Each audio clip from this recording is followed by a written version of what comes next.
Hi everybody, welcome to my channel.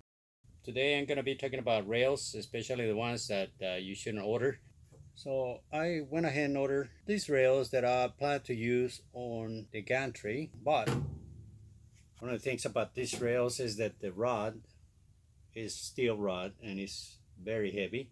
These rails are excellent to put on top of your stationary machine. The motors don't have to carry the weight. So instead, I went ahead and placed an order for the flat rails that I'm going to use on the gantry.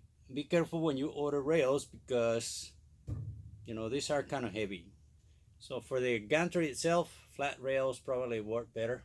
So in the past, I've been using the aluminum profiles, and these were actually for the base.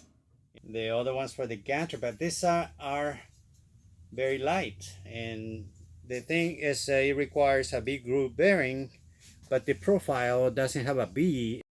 It's flat, so when it starts rolling, it starts extruding the material, and it gets loose, right? It's not precise. It is precise up to a point, but then it gets loose on the tracks, and then you have to adjust it, and you have to keep doing that until I guess it extrudes the whole thing, but it's not going to be a machine extrusion, right?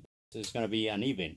So with these kind of rails or the flat rails, that's not a problem because these are professional ones. So I mean, you got me through the first CNC.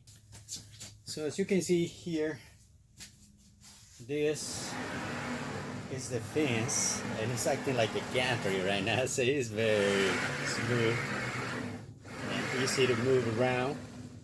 Alright everybody, so it's gonna be all for this video. If you like this kind of content, please consider subscribing, and I will see you next time. Bye bye.